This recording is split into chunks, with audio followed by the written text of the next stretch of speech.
The presentation that Carol asked me to give today and to have a conversation with you about is collaborative decision-making in a Quaker organization. I recognize that there are probably a number of you in this group that could give this presentation yourself. I know from having talked with some of you, from having met you when you came to programs that FSA offered on decision-making, that you are well aware of this topic, and also from the work some of you do.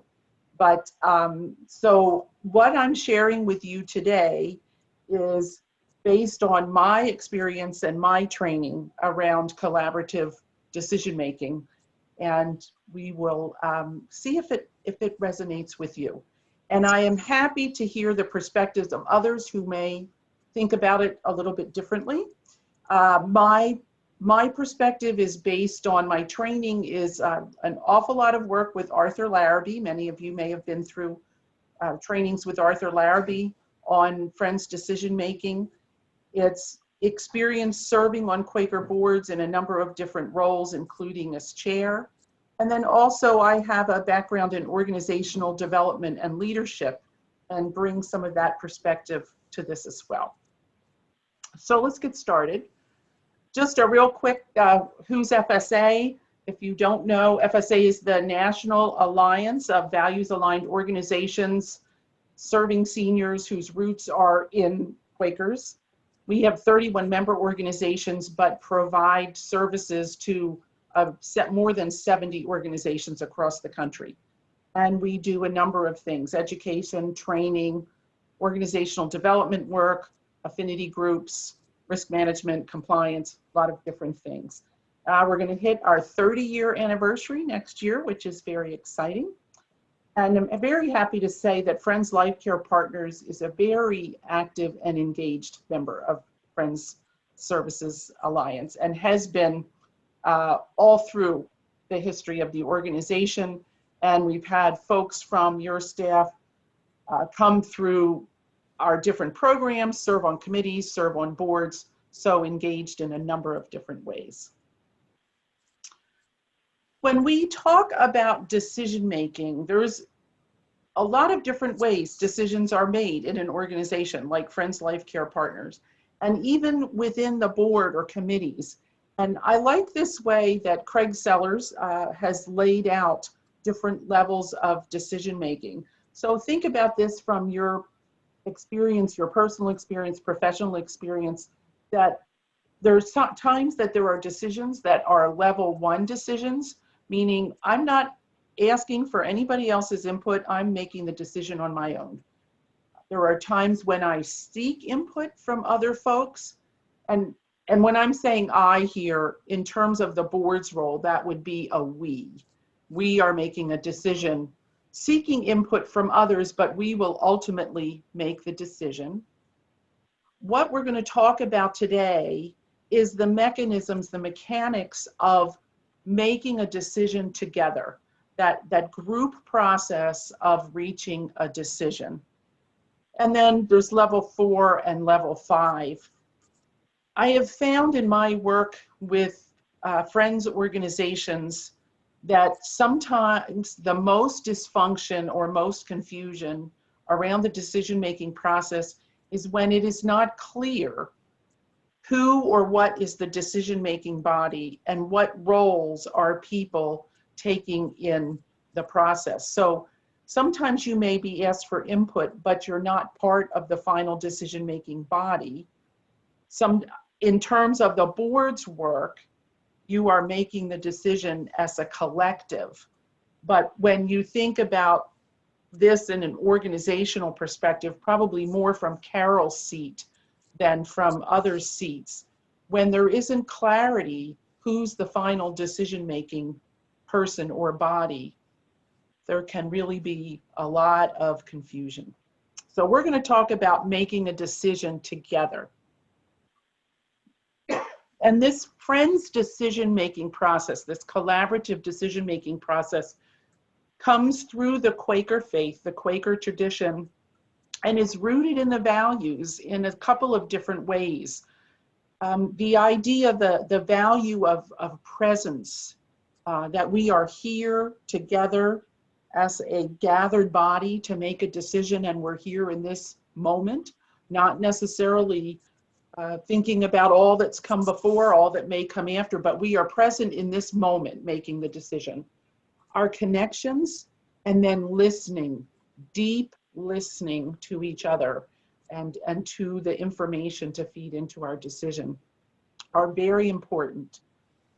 Community, the relationship. I really think one of the underlying tenets of this mechanisms of decision making is the desire to stay in relationship with each other. And so the idea that everyone's voice matters, that we want to hear the different perspectives, and we have respect for that, even if we may not agree with it. So equality. And then continuing revelation, the notion that we learn, we can be changed. So we may have one perspective on a decision prior to a meeting or as we're preparing, but then as we hear other perspectives or gather other information, that we may change how we're thinking about things. So this idea of staying in relationship, that all voices matter, and the openness to learning and changing one's mind are really fundamental to this process. There's also the impact of group dynamics on decision making. So these are 3 questions. Marv Weisborg, who is a well-known organizational dynamics systems expert, says that when someone comes to a group meeting, if they're asked to be part of a group meeting, there's really 3 questions they ask themselves that will determine how much they're going to engage in the process. And I think this is incredibly applicable to board decision making. So they're asking themselves, am I in or am I out? And what that means is sometimes in groups, there may be that inner circle that tends to make the decisions, that tends to have the greatest voice or the greatest impact. So am I part of an in-group, or am I just on the periphery? You know, I'm just warming a seat, really. I'm not expected to be part of this decision-making process.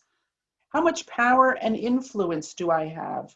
Am I going to be able to have an impact on the final decision, on how this impacts the organization? And then will I be able to contribute or learn something in the process? So the extent to which someone can answer yes to those 3 questions really determines how fully they are going to engage in the process. And I think that is reflective of discussions in the boardroom and decision-making in the boardroom. So when we talk about this level 3 decision making, that we're going to make this decision together, there's some foundational elements to that. There is, what we are seeking is consensus or unity. There's different words that are used. Actually, as we get further into this presentation, I'm going to use the phrase sense of the meeting. But different people use different phrases to describe what we are seeking. When we are talking about it in our Quaker meetings for worship, we think that we feel there's a spiritual component to it, where we are led by the Spirit. But in our secular organizations, even those that are founded in Quaker principles, what we are seeking is where, as a group, we arrive as what is best for the organization. Sometimes the term consensus has different meanings for some people. Sometimes it can be interpreted as sort of the least common denominator. All right, this is what we can agree to. But is that really the type of decision that you want to make for your organization? So what we're seeking is unity, sense of the meeting. There has to be the commitment that the wisdom of the group is greater than any one individual, that our collective perspectives and thoughts and experience are going to lead to the very best decision. That dissent and diversity of opinion and thought is valued, And in this process, not only is it valued, it is sought. So when we get to what the roles of the chairs are, one of the roles is to seek out that differing opinion. And then a fundamental element is that the decision belongs to the group, even if there is imperfect unity, which I just think is a wonderful term, imperfect unity. But even if everyone does not agree to the exact same thing, the decision belongs to the group, and we'll get to that further in. But no one person has veto power. No, it is a group decision. And if there is imperfect unity, if not everybody agrees, it's the group that decides whether or not to move ahead. Okay, so what are some of the requirements for this decision-making process to be effective? A climate of safety where everyone can express their views. And this is a responsibility that falls heavily on the chair of the meeting, whether you're the chair of the board, whether you're the chair of a committee, a task force, some kind of ad hoc group. Creating that climate where people can offer their perspective, even if it's differing from what the majority are saying, is very important. So some of the tips behind how that can be done are the importance of managing the flow of the meeting. So it suggests that as the chair, when you call on people to express their opinion. It's not just a free-for-all, but if people have something they would like to say, they indicate that. If we were in person, we'd say, raise your hand. On this Zoom platform, there is the ability to raise the hand. So managing the flow of the meeting, recognizing if the group needs to take a break, if the group needs to take a breath, if things seem to get a little heated, maybe ask for a moment of silence so folks can settle back down. Asking, and again, this is very challenging on a virtual platform, but that folks speak to the chair. So think about a meeting you've been in somewhere in your life where things got a little heated between 2 or 3 people in the group, and they really started talking back and forth to each other and responding to each other instead of speaking to the group. So we always ask that participants in this process speak to the chair. Again, it's difficult in this virtual platform, but just keep that in mind. It should not become a back and forth between 2 or 3 people. There's an expectation of participation. You are on this board for a reason, for experience you bring, for perspective, for your leadership. And so you are expected to offer your wisdom and knowledge and ideas to the process. And it's even folks who may be a little bit shy, more hesitant to speak, then again, that's something that falls to the chair to invite their perspective, to invite them into the conversation. There needs to be a commitment to being open-minded and teachable, not coming in with a certain way that you want things to go, and you've got your, my husband, when I get this way, he tells me my mind flaps are shut, that I just have this one thing in my mind and I'm not taking in any more input for that. So being willing to change one's mind and open to what you're hearing from others is very important. And then this concept of speak and release that we'll talk more about a little further in.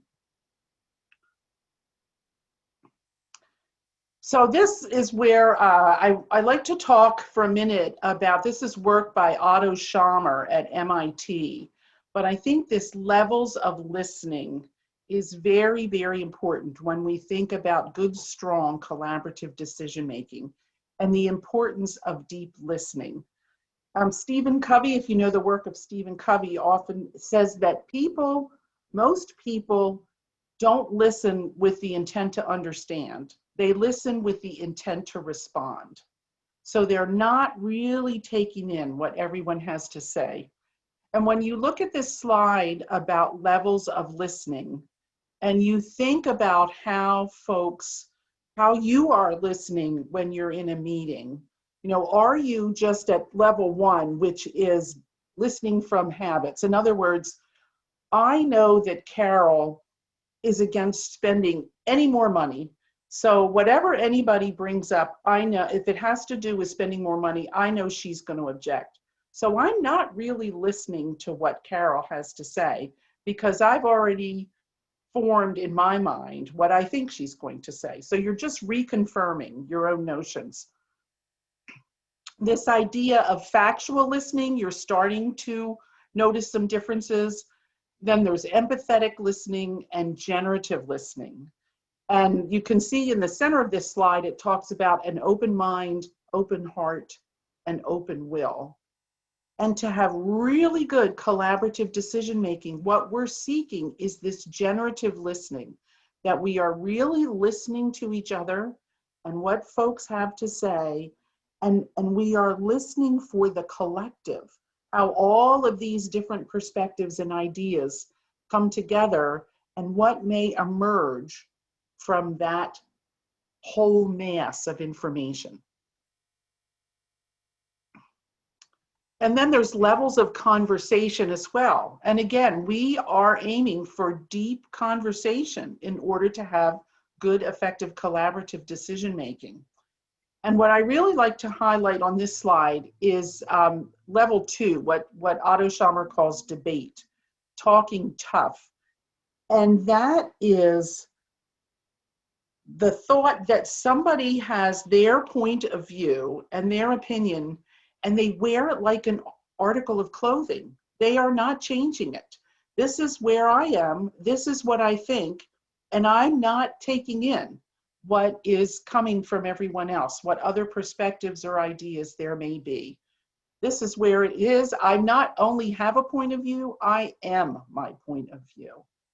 And when we think about the way that we want to be in community together and collectively be making the best decision for the organization, we need to move past that level 2 conversation and work to get down to level 4, again, where we're listening to what's coming through from the whole and finding what's the best answer for the system, for the organization.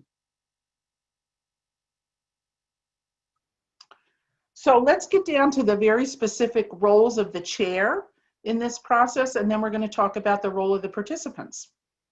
So for the chair, there's preparation work to be done. So make sure that it's very clear what's the decision that's to be made or the question that's to be answered.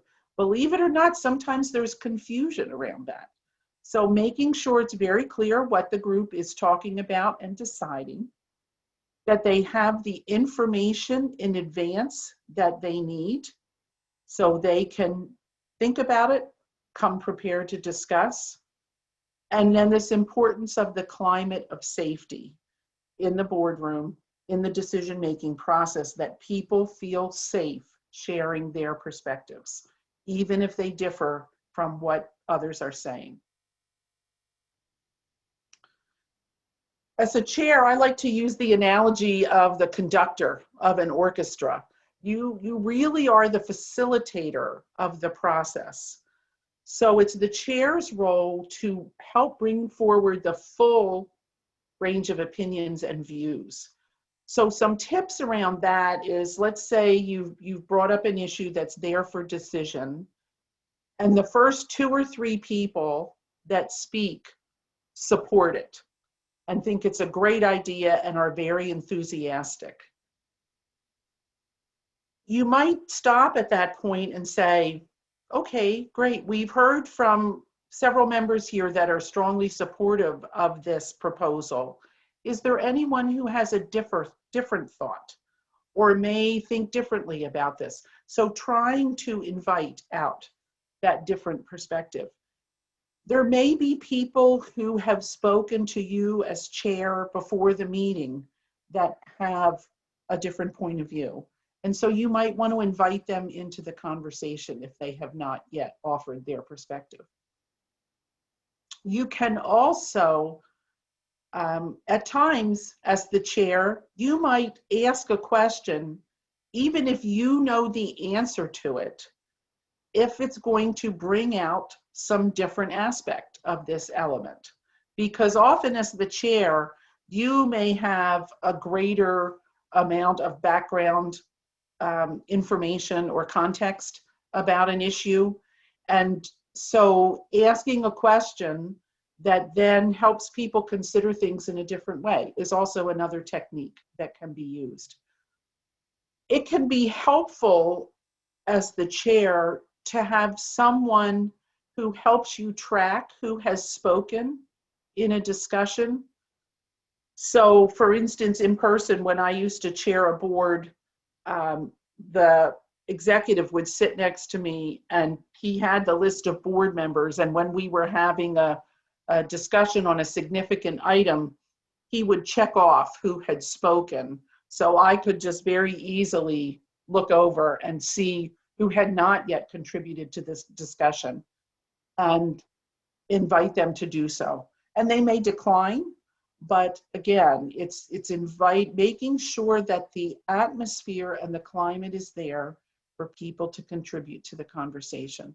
So again, in this virtual format, that can be difficult, but even the chair, you can have the list of participants there and check it off yourself. And I think we all, as participants in all these virtual platforms, realize there are some different things that we just have to allow for when we're not in the same room together. And I think that's one practice we do, that as chair, it may take you, you may need to be referring back and forth to different documents and tracking different things. As chair, you need to keep people focused on the matter at hand. So again, we talked about making sure you're clear about what the decision is or what the question is, but we all know how easy it is to go down rabbit holes and get off on tangents for discussions. And so as chair, it's your role to bring it back to what it is that you're there to decide. And as chair, one of the biggest responsibilities, if not the biggest responsibility, is to be listening very carefully to what is being said and what is not being said to gather the sense of the meeting or the sense of the group. And so we'll give you a greater definition of that in a few minutes, but essentially, when the way I like to think about it is, let's just say we were lucky and all in the same room. We're sitting in a circle or a rectangle. We have a table in the middle. And as everybody offers their perspective, that information gets put on the table and we get this big mass, this mound of information. And it is the chair's role to try to articulate what the overall sense of that mass of information is, where as a group we have come in terms of our discernment process or our decision making and discussion. So listening carefully to what's being said, and again, I want to come back to what's not being said. What perspectives have not been brought out? What maybe hasn't been said? Again, if you have one person who is expressing something different, it can be very easy to just brush past them.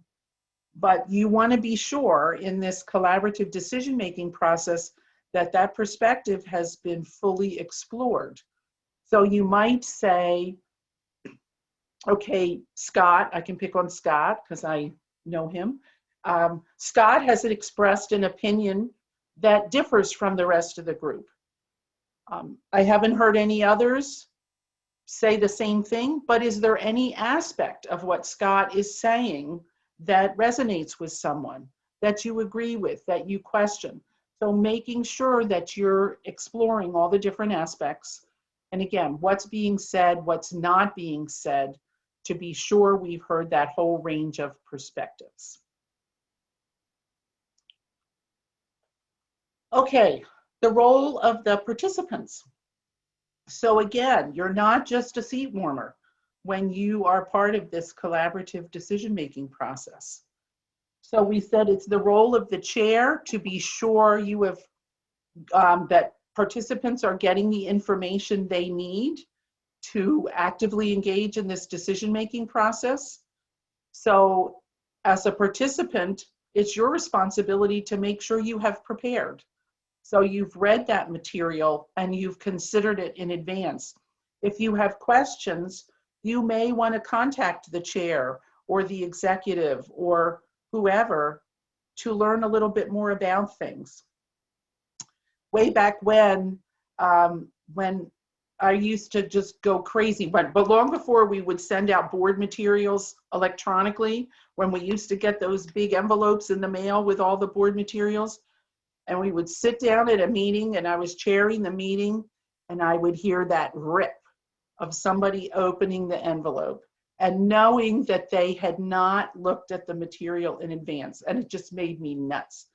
Electronically, we don't necessarily get that cue, but it is your responsibility as a participant to be prepared.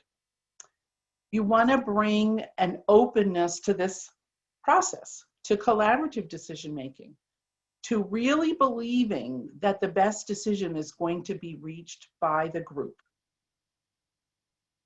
And that willingness to change your mind is so important. And then be willing to acknowledge the validity of other people's opinions, even if it's different than yours. It's part of the foundation of what makes this work. It's part of, this whole, certainly right now in our world, we are talking a lot about diversity and inclusion. And this commitment, this true belief that diversity makes us richer and better applies to opinions on the board and perspectives that people bring to this process. So those are some responsibilities. This speak and release is a very important piece of how this process works.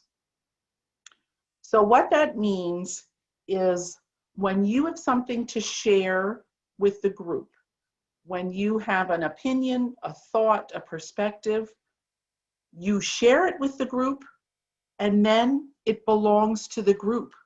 It's no longer yours. You have offered it to the group and you let go of it. And so we call that speak and release. And I reflect back to that slide a few minutes ago about levels of conversation and folks who not only have a point of view, but wear their point of view. They are their point of view. Speak and release is the opposite of that. It is sharing what you have to say and then letting it go and making sure you are in that place of being open to hearing other perspectives.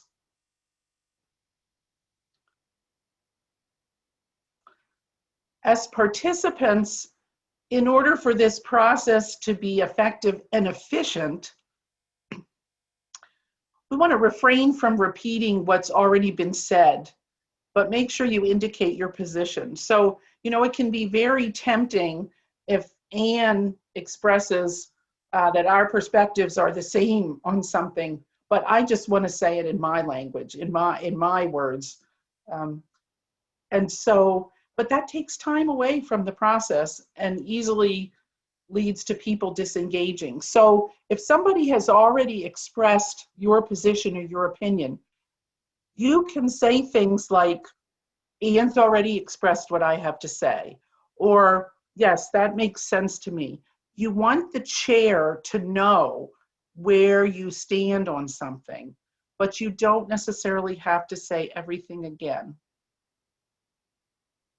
So, nodding, or in the Zoom platform that we're using, again, under that reactions button, there's an option to give the thumbs up icon. You can use that to show where you stand. So letting the chair know, because if as the chair is trying to get the sense of the meeting, they need to know where people stand. Don't allow polite behavior to limit our exploration. So, we serve on these boards, we're in these committees, and we develop rapport with each other and relationships. And so sometimes it might be tempting to just keep your mouth shut because what you were going to say differs from somebody else, and that you just are concerned that you're going to hurt their feelings, or someone might think lesser of you, or whatever. And we don't ever want to allow polite behavior to stand in the way of good discussion, to limit the exploration of an issue. Always keep in mind that this process seeks to find the decision that's best for the system, for Friends Life Care Partners, for the board, for the committee, whatever it is. And so it's your responsibility to contribute what you have to add. It's important to support the process as well as the outcome. So the process sometimes can take a little longer, can be a little bit tedious. There's lots of belief out there that Quaker decision-making takes a long, long time. Sometimes it can, but if we are truly going to work together to do this collaboratively, we need to allow the time and space for that to happen.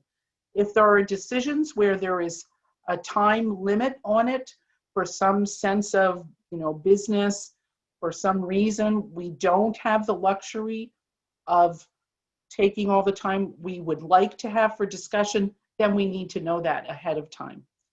But supporting the process, engaging everyone in the discussion, seeking out perspectives, and then supporting the outcome, even if it did not go the way you had thought it would go, is an obligation of the participant.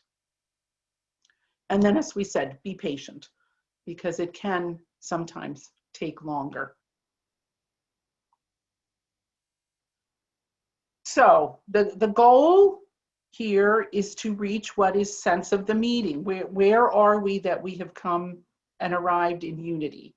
So sense of the meeting is that shared understanding of where all this knowledge and perspective has led us.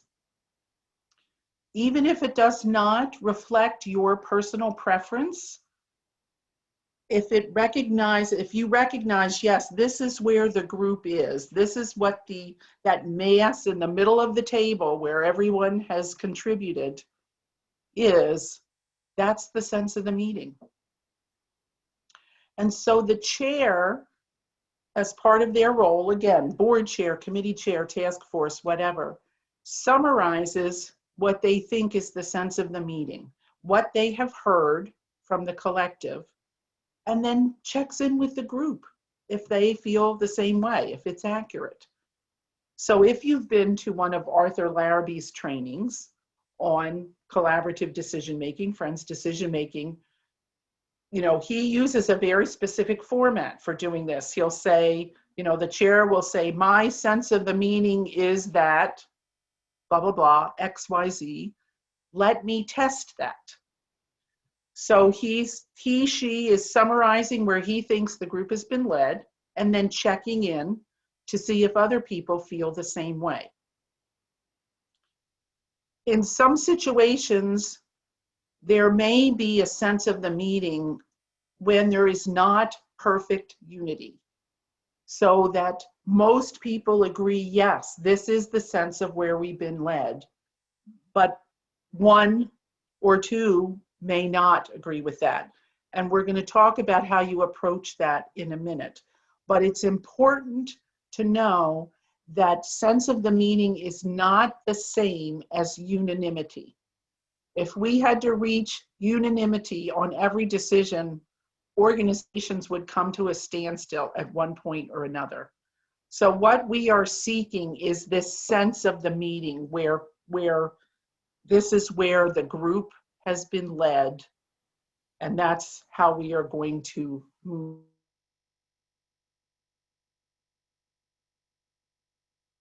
proposes what they feel is the sense of the meeting, here's some of the responses you might give. You might say, I approve, agree, nod. If you're on Zoom, give that thumbs up icon. 6 months ago, 8 months ago, we were all using conference calls if we weren't meeting in person. And it was very challenging to have people indicate where they felt, if they felt the sense of the meeting was accurate when you're just on the phone. So we would ask for people to express, even if they would just say yes or say I agree, but say something. You can also, if you're on the phone as the chair, you can say, okay, here's what I'm proposing of the sense of the meeting. I am going to take silence as agreement. So you are requiring someone who does not agree that that is the sense of the meeting to speak up. You might respond, I'm not clear, or I think we need more information. I don't think we're ready to make a decision yet. And then the chair should ask some follow-up questions about, well, what is it you feel we need more information about, or what is it that's confusing you? So trying to get a bit more detail of why someone does not feel that's an accurate sense of the meeting. You could also suggest a different way of stating sense of the meeting. Now, this is not inviting wordsmithing. This is, if you think it's a different decision point, a different summation of all that information, you might suggest restating something. If you are not comfortable with what this proposed sense of the meaning is, you can say, I'm not comfortable, but I'd like to stand aside. And we're going to explore what that means in just a minute. Or you could say, I don't approve. I'm not in unity. So you truly disagree with what the chair has proposed as the sense of the meeting, and you can't support moving forward, even if the rest of the group is. So those are just some possibilities of responses to the sense of the meeting. If you are someone who's not agreeing with the sense of the meeting, here's a couple of questions you should ask yourself. So, what's the central focus of my concern? Is it truly about what's good for the group, or is it about a personal preference that I have? So making sure that you're separating what you want the outcome to be, but what the group is saying they think the best outcome would be. Have I voiced what my perspective is, and have I been heard? So did the chair or other members of the group work with me to hear why I did not agree with it? Did they understand my perspective? Did they hear it even if they don't agree with it? And have I made a good attempt to understand the views of others? Or did I come in with my mind flaps closed and I did not take in information that others offered? Was I not willing to change my mind or be teachable? And have I considered other solutions that I might suggest to the group? So if you find yourself not agreeing with what the chair is proposing is the sense of the meeting, ask yourself these questions and make sure your head and heart is in the right place. It does happen. Sometimes we just have differing thoughts, and that's okay. But let's just make sure that you're coming from the right place. So what's this notion of standing aside? It is when someone's not agreeing with the proposed sense of the meeting, but they recognize that it is where the group has been led. So their opinion, their perspective is different. They have been heard. They have shared what their opinion is, why they're thinking differently, and they feel that they have been heard, but they recognize that the group as a whole is going in a different direction. And so they can offer to stand aside. So we don't vote in this process, so it's not that they would vote no or nay. They would say, Chair, I recognize that the sense of the meeting is such.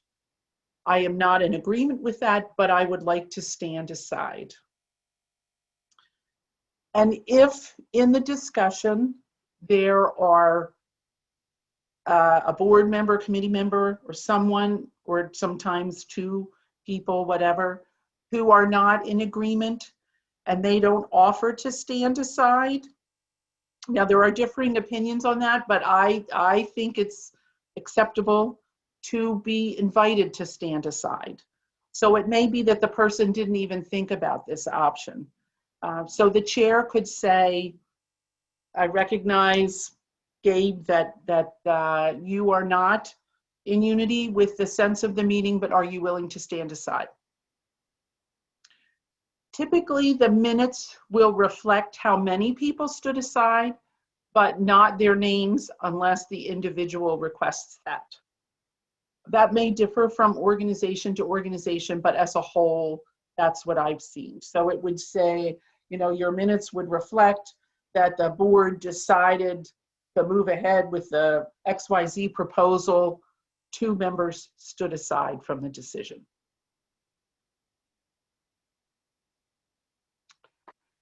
And when this happens, when there is a decision that there is not perfect unity, where 1 member or 2 members, whatever, stand aside, the group, the decision still belongs to the group. So even if you were one of those people who stood aside, you are still part of this collective that made the decision.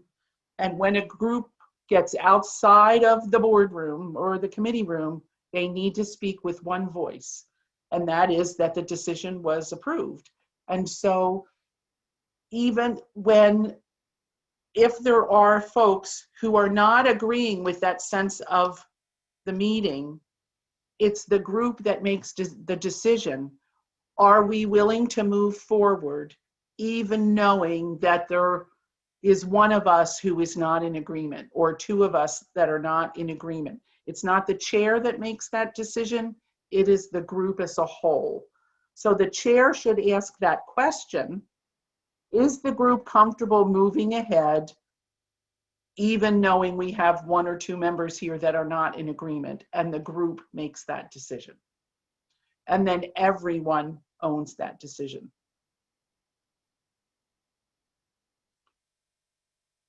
How about if you are the chair, and what about your opinion? So we've talked about the role of the chair as the orchestra conductor and making sure everybody, you know, folks are expressing their opinion, that you're seeking out that differing opinion. As the chair, can you express your opinion?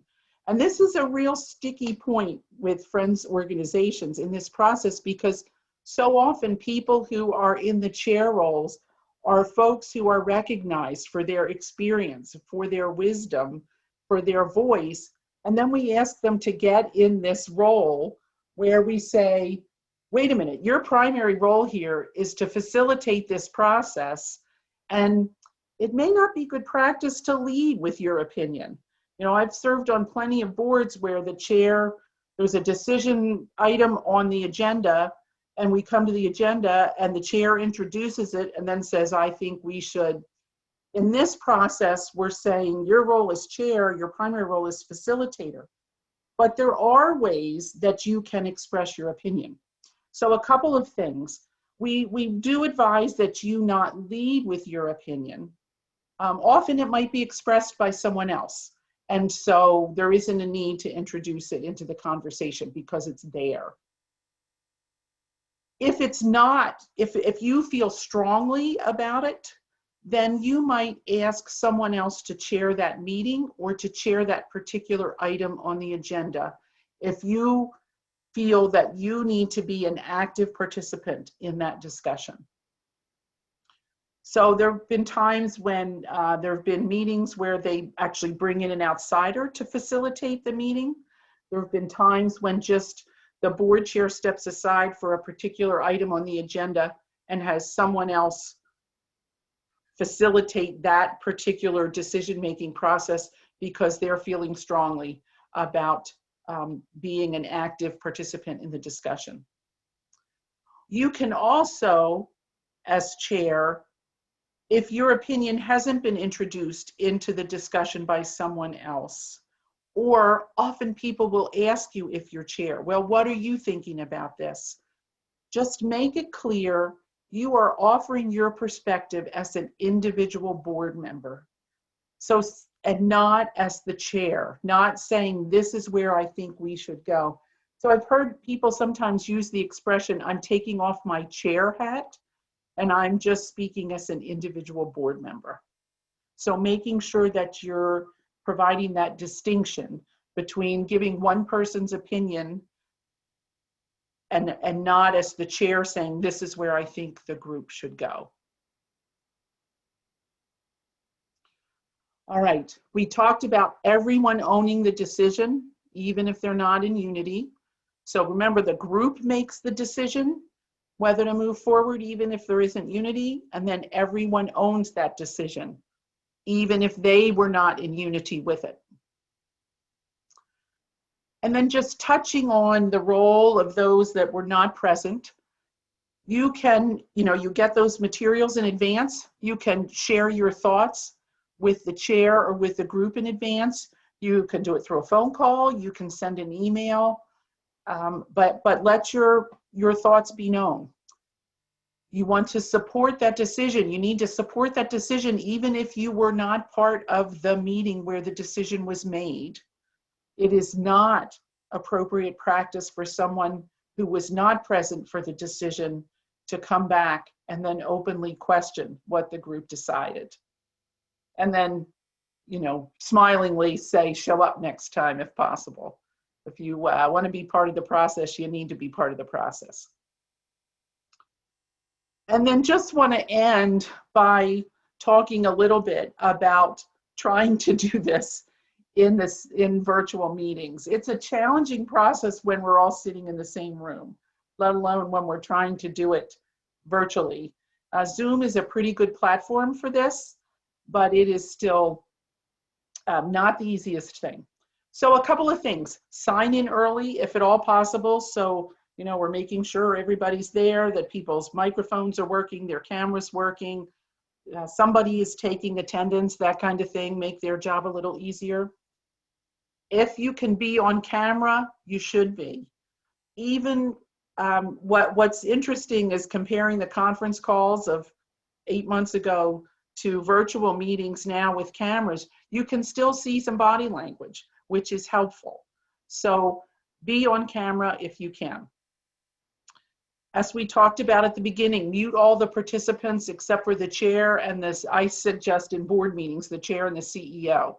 And then when someone wants to speak, you can unmute them and mute them again when they're finished. The background noise sometimes can be pretty distracting if people do not mute themselves. Utilize that program function that shows when people want to speak. On Zoom, like I said, it's raising your hand. On some other platforms, it's slightly different, but there's usually some kind of function that will do that. Show the documents on the screen if it's helpful, but I think really when you get to a discussion point, when you get to a decision point, you want to get back to where you're seeing people's faces on the screen, because that's the thing that most mirrors being in the room together, having a discussion. And then if at all possible, having a technical person who can assist with watching for people who want to speak, who can offline if folks are having trouble, with their microphone or their camera or whatever, they can be talking to them through text messages or on their cell phone or something, but it's not taking away from the meeting. And don't make the person who is taking minutes be the technical assistant, because it's impossible to do both. So we're all learning as we go with this, but some of those tips can be very helpful.